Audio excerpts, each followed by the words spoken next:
दोस्तों I'm sure अभी तक ये आप स्त्री मूवी तो देख ही चुके होंगे। इस मूवी के 2 सीक्वल्स आ चुके हैं और दोनों ही मूवीज़ बॉक्स ऑफिस पे सुपर हिट रही हैं। पर दोस्तों क्या आपको पता है ये स्त्री मूवी एक एक्चुअल स्टोरी पे बेस्ड है। ये चीज़ें जो मूवी में दिखाई गई हैं वो पूरी तरह से रियल इंसिडेंट्स पे बेस्ड है। तो क्या है स्त्री की पूरी कहानी और क्या वो सच में गाँव के पुरुषों को उठा के ले जाया करती थी? आइए जानते हैं आज की इस वीडियो में।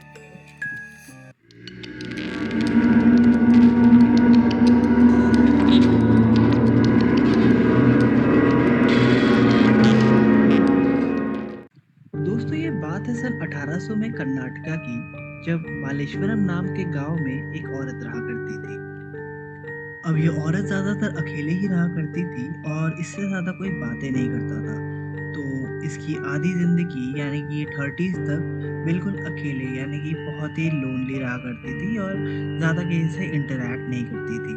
आखिरकार इसके अकेलेपन को देखते हुए इसके घर वाले डिसाइड करते हैं कि वो इसकी शादी कराएंगे। स्त्री अपने शादी को लेकर बहुत ही एक्साइटेड होती है।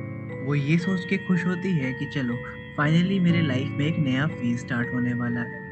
वो अपने मन में बहुत सारी कहानियां और बहुत सारे होप्स लेकर इस शादी की तरफ अग्रसर हो, मगर शादी वाले दिन कुछ ऐसा होता है जिसकी उसने कभी कल्पना भी नहीं की हुई होती है। अचानक से शादी वाले दिन कुछ गुंडे बदमाश आकर उसके हस्बैंड को मार डालते हैं। अब इससे पहले कि स्त्री इस चीज़ का शौक मनाती, उसको इस चीज़ का बुरा लगता, वो सोचते इस बारे में, इससे पहले ही गाँव वाले आकर उसे भी मार डालते हैं। वो स्त्री को ज़िंदा जला देते हैं। ऐसा इसलिए क्योंकि उस गाँव वाले को मानना था कि औरतें सिर्फ मर्दों के नीचे ही रहनी चाहिए।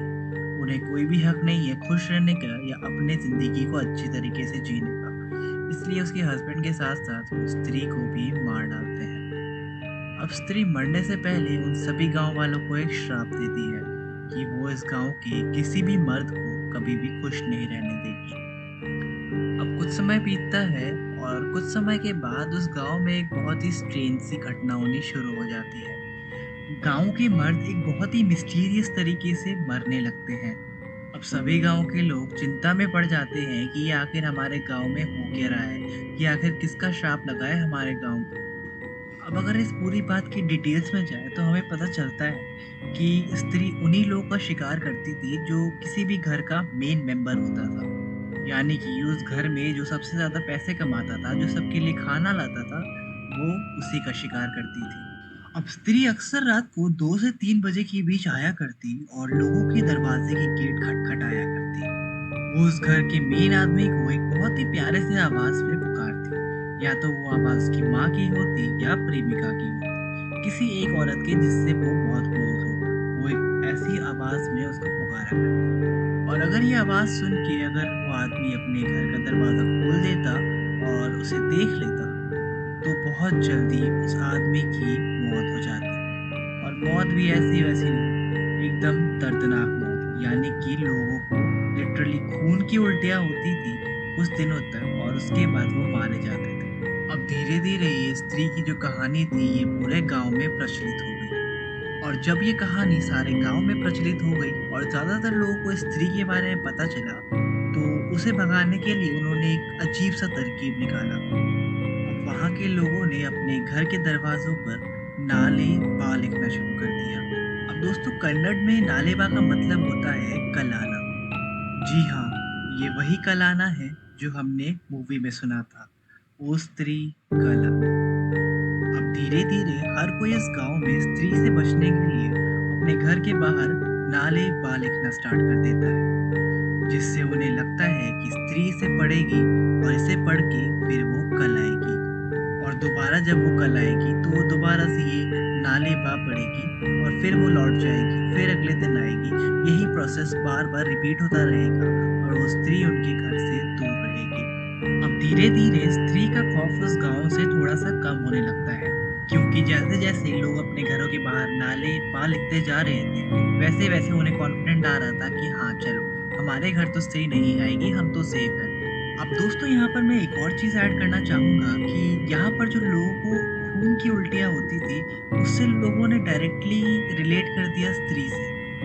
हाँ, मैं ये समझ सकता हूँ कि हो सकता है एक आध 2 बार ऐसा हुआ हो कि ऐसी कोई एंटिटी रात को आई हो या हो सकता है वो कोई बेगर हो, वो जो रात को आई हो और उसके कुछ दिनों के बाद कोइंसिडेंटली उस घर में कोई इंसान मारा गया हो। मगर इसका मतलब ये बिल्कुल भी नहीं कि ये चीज़ स्त्री नाम की किसी एंटिटी की वजह से हो रही हो। असल में उस समय हमारे देश में इन्फ्लुएंजा नाम की एक बीमारी थी जो बहुत ज़्यादा फैल रही थी, खास करके कर्नाटका में। जिसमें लोगों को अक्सर खून की उल्टियाँ हुआ करती और अंततः वो मारे जाते। पर वहाँ के लोगों ने इसे डायरेक्टली रिलेट कर दिया स्त्री से कि स्त्री जैसी कोई एंटिटी आती है और उसके बाद ही हमारे घर में ऐसी घटनाएं होती हैं। दोस्तों, एक टिपिकल एग्जाम्पल है मास हिस्टीरिया का, जिसमें एक छोटा सा सुपरस्टिशियस बिलीफ हमारे एक छोटे सी जगह से निकलकर हर जगह तक बहुत बुरी तरह से फैल जाता है और हर कोई उसे सच मानने लगता है। बिल्कुल यही चीज़ हुई थी प्याज रोटी वाले चुड़ैल और मुनोछवा जैसे केसेस में भी, जहाँ एक छोटी-सी बात को पूरे गाँव में फैला दिया गया, जबकि वो पूरी तरह से सच नहीं थे और उनके बारे में कोई प्रॉपर हमारे पास प्रूफ भी नहीं थे। अगर आप वो वीडियोज़ देखना चाहो तो मैंने उनके ऊपर भी वीडियोज़ अपने चैनल पे पोस्ट किए हैं, so do check it out. और ऐसी और भी मिस्टीरियस और थ्रिलिंग वीडियोज़ देखने के लिए हमारे चैनल गूज़बम्प्स को सब्सक्राइब करें। तब तक के लिए goodbye and take care.